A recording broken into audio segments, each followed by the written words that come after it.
Ini akan juga menjadi ancaman karena negara yang baik harusnya ada oposisi. Setelah sidang MK ini selesai, kemana arahnya Pak Ganjar?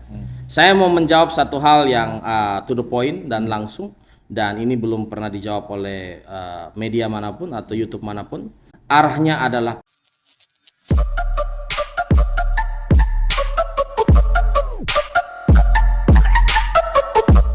kembali lagi di podcast Reaction. Oke. Wow, Senyum coba. setelah sidang MK ini kok biru-birunya makin biru ya. Bro, ini Prabowo, bajunya Prabowo waktu pakai pidato kemenangan. Wah. Biru kotak-kotak. Jadi apa yang menarik nih sekarang nih setelah sidang MK nih? Kok Ya. senyum-senyum terus begitu? PKB dan Nasdem mau merapat ke Prabowo Gibran. PKB dan Nasdem mau merapat ke Prabowo Gibran. Ada sinyal keras. Sinyal keras. Ya, sinyalnya di atas gunung, bro. Di atas gunung. Ya, bukan di balik gunung. Nah, itu 1 balok, 2 balok, 3 balok sinyalnya full. Wah, bahaya itu. Oke, Gimana, oke. bro, pandangan misalnya Gerindra sama PKB gabung sama Nasdem sama PKB Nasdem, gabung PKB sama. gabung sama Prabowo Gibran. Oke, menurut saya sih sesuatu yang di luar ekspektasi banyak orang. Tetapi di dalam ekspektasi beberapa orang. Ya, Nah, ya, gitu. dalam pandangan beberapa orang hal itu pasti terjadi. Nah, ini menjadi menarik karena kita tahu putusan MK baru beberapa hari yang lalu. Ya. Jadi oleh sebab itu hal ini menjadi berita yang cukup viral karena sudah pasti banyak pendukung dari Amin akan merasa kecewa kalau sampai itu terjadi. Apalagi kan selama sidang MK kan pendukung Amin konsisten demo terus. Nah, itu dia. Bahkan kemarin setelah pada saat pembacaan keputusan, pendukung Amin kan masih menggelar demo. Oke, untuk melihatnya lebih jauh, mari kita nonton video berikut ini. Check it out. Tanggung jawab kami bersama, baik PKB maupun Nasdem adalah bagaimana memperkuat sinergisitas di antara dua institusi partai politik ini untuk memperkuat seluruh aspek kehidupan yang kita miliki sebagai satu bangsa. Pemilu sudah selesai, tapi perjalanan untuk membangun negeri ini itu belum selesai. Dan saya pikir kita sepakat semuanya itu. Jadi dalam hal inilah kami juga bersepakat pemerintahan baru yang memang dipimpin oleh Mas Prabowo dan Gibran harus bisa mendapatkan apresiasi, kesempatan untuk menjalankan roda administrasi pemerintahannya. Pemerintah memerlukan uluran tangan, memerlukan dukungan. Karena situasi dan ancaman yang dihadapkan kepada kita sebagai suatu bangsa pada hari ini bukan ancaman biasa saja. Kita mengalami dan dalam prediksi pemahaman kami akan mengalami lagi berbagai masalah yang cukup kompleks di dalam upaya kita meneruskan jalannya pembangunan di negeri ini. Maka mempertahankan dan tetap menjaga kondisi objektivitas, stabilitas nasional kita itu adalah prioritas utama bagi Nasdem maupun. Dan insya Allah kebersamaan ini akan terus kita lanjutkan, bukan hanya untuk Nasdem atau untuk PKB, tapi untuk bangsa kita. Kebersamaan PKB dan Nasdem akan kita teruskan untuk pengabdian yang lebih baik lagi, supaya bangsa ini cepat tumbuh, maju, dan terwujudlah adil makmur untuk semua. PKB dan Nasdem sepakat untuk terus bekerja sama membangun bangsa di masa yang akan datang. Sehingga saya dan jajaran DPP PKB tentu berterima kasih atas kerjasama selama ini dan siap untuk bekerja sama dengan Nasdem di hari-hari. Oke. Hahaha. Kalau- Itu statement yang cukup ambigu untuk kebanyakan orang awam menilainya, karena tidak ada mengeluarkan satu kalimat pun yang menyatakan bahwa mereka akan bergabung dengan Prabowo Gibran. Tetapi itu merupakan sinyal yang keras ya menurut Bro Eva ya.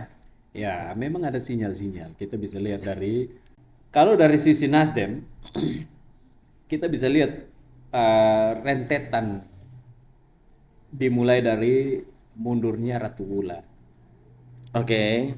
Kemudian pertemuan Surya Paloh dan Jokowi. Bahkan kan Oke. sempat viral video Iya. Surya Paloh cium tangan Jokowi. Oke. Ya.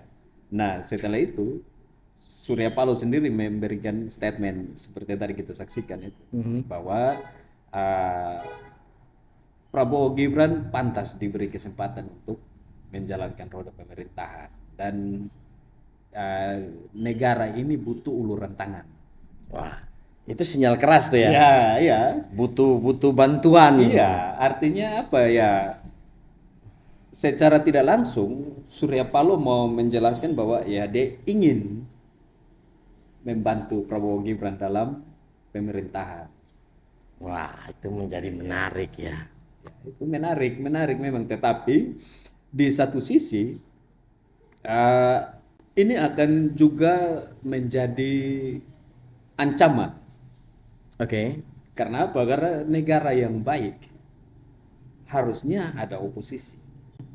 Hmm. Nah, yang diharapkan PKB dan PDIP Dan PKS juga ya. PKS. Tetapi menjadi menarik ya kalau kita menghitung ya. Di belakang Prabowo Gibran kan yang pertama ada Golkar, Gerindra, Ya, terus Demokrat, Demokrat terus dan partai-partai kecil.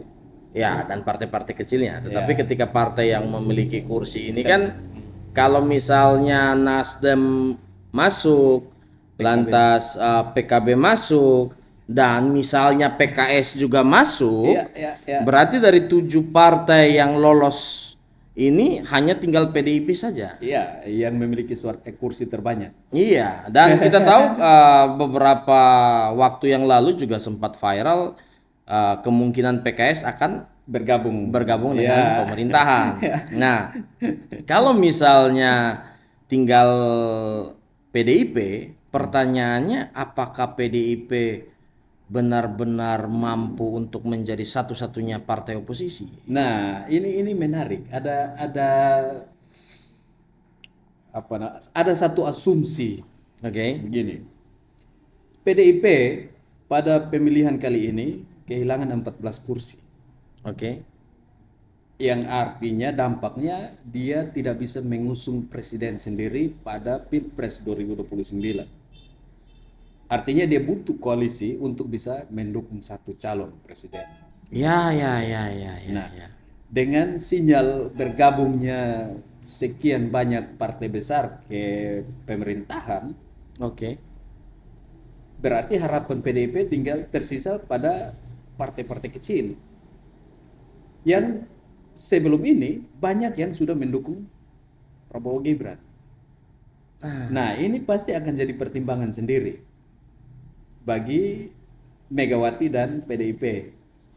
Nah, satu hal yang menarik juga, kok saya melihat dalam PDIP itu ada dualisme ya?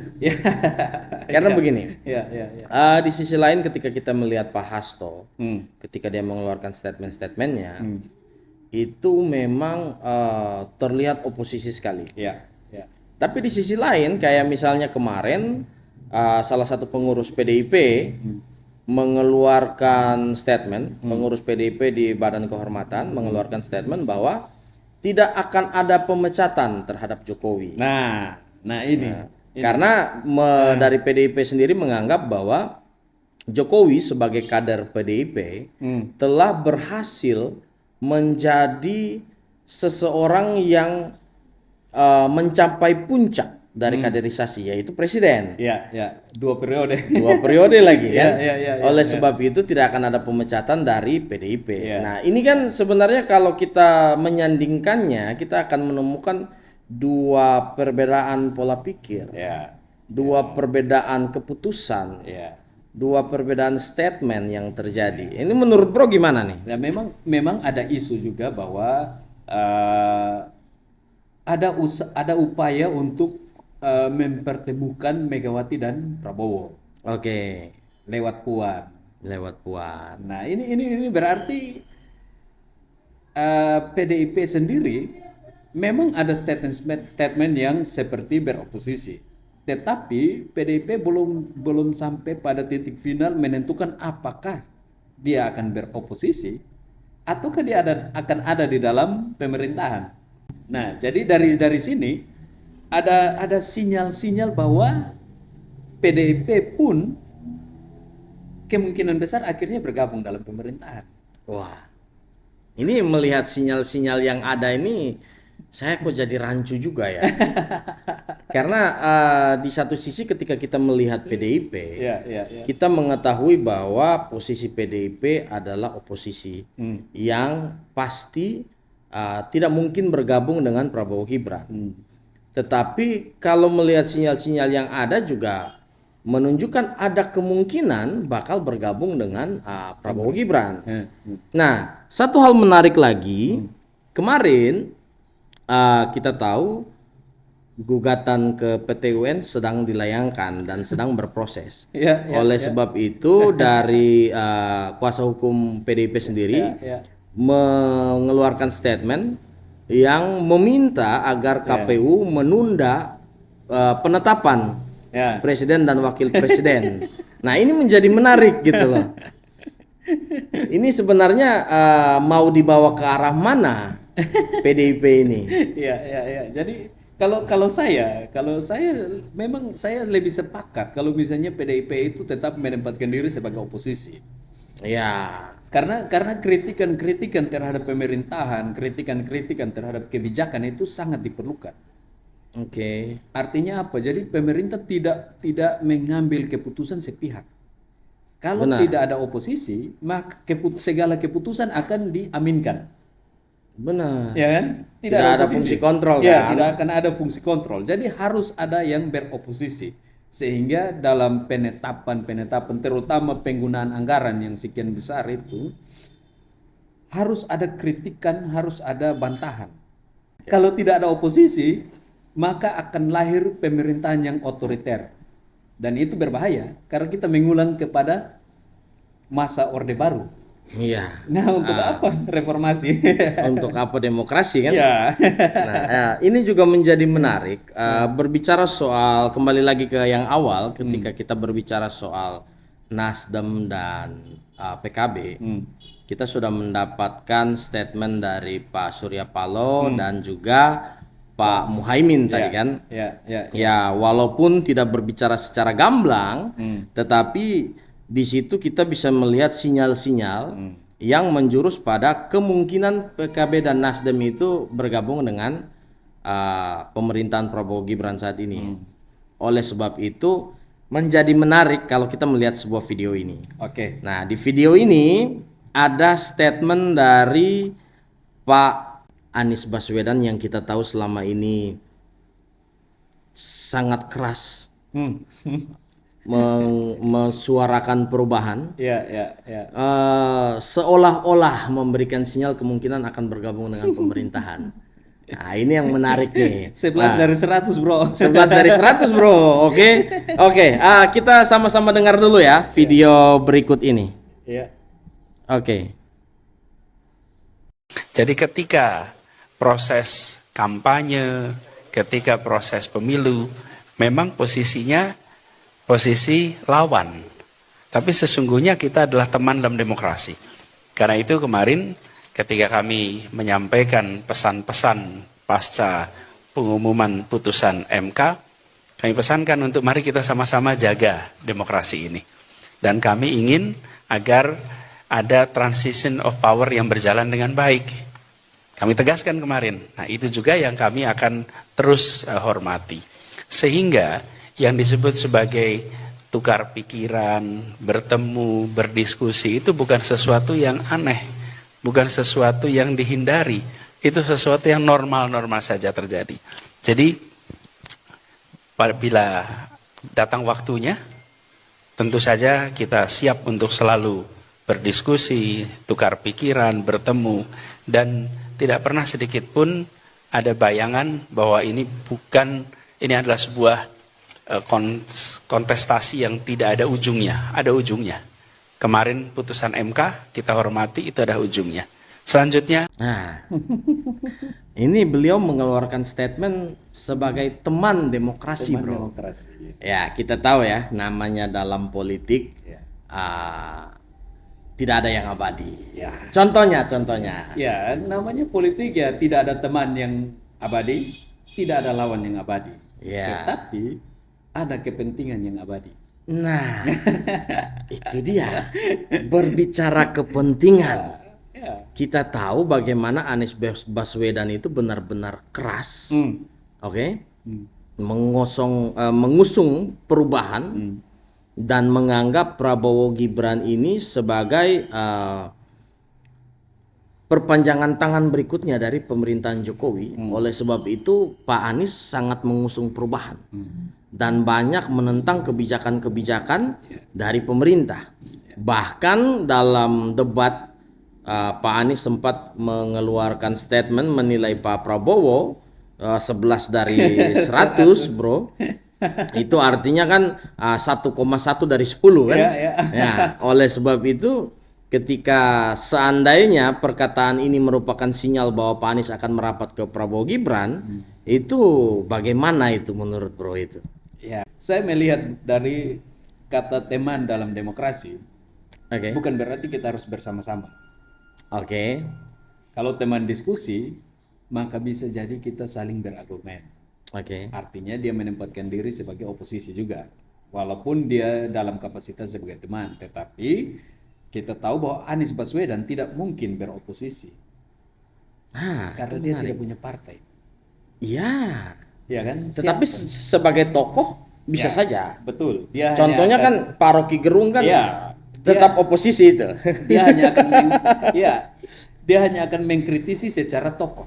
Secara tokoh. Tetapi di dalam lembaga dia tidak bisa melakukan apa-apa. Ya. Nah, ini menarik. Kemana Kak Ganjar? Dari awal kan kita bahas nih, kemungkinan besar PDIP juga akan bergabung ke pemerintahan. Kemana Kak Ganjar akan Nah, kan setelah keputusan MK, Pak Ganjar sama Pak Mahfud terkesan masih belum legowo dalam menerima keputusan MK. Ya, tetapi saya mencatat Pak Mahfud kemarin sudah mengeluarkan statement mengucapkan selamat Ya. kepada Prabowo dan Gibran. Ya. Tapi kan bertolak belakang karena kalau dari Pak Ganjar sendiri, Pak Ganjar mengatakan bahwa selamat kepada pemenang.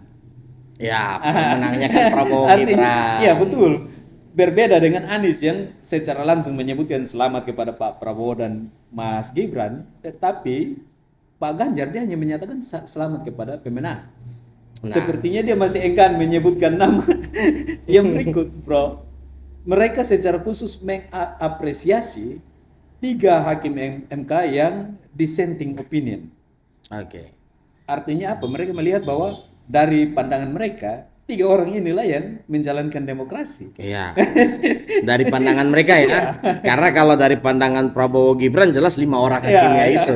Ya, itu tergantung sudut pandang mana kan dan kepentingan mana. Nah, Artinya kan masih ada harapan dari mereka seandainya 5 yang dissenting opinion kan. mereka yang menang kan begitu. Oke, satu hal yang menarik dari Pak Ganjar itu sempat mengeluarkan sebuah statement bahwa dia tidak akan pernah bergabung dengan pemerintahan Prabowo Gibran seandainya Prabowo Gibran menang. Waktu lalu ya dia menyatakan itu. Jadi pertanyaan bro tadi saya jawab. Kemana Pak Ganjar setelah ini semua selesai, setelah sidang MK ini selesai, kemana arahnya Pak Ganjar? Saya mau menjawab satu hal yang to the point dan langsung, dan ini belum pernah dijawab oleh media manapun atau YouTube manapun. Di kesempatan kali ini saya ingin mengatakan bahwa arahnya adalah pulang ke rumah. Sama bro, Prabowo Gibran juga pulang ke rumah. Mau kemana-mana pasti pulang Pasti pulang ke rumah. Oke, saya rasa sekian dulu pot reaction kita kali ini. Buat teman-teman saya viewer semua, mohon bantuannya subscribe, like, dan komen, share video-video kami supaya channel YouTube kami bisa semakin berkembang lebih baik. Untuk itu saya Instant Manners undur diri dan teman saya. Eva Mone. Oke, sampai jumpa lagi pada pot reaction kita selanjutnya. Bye bye. Adios.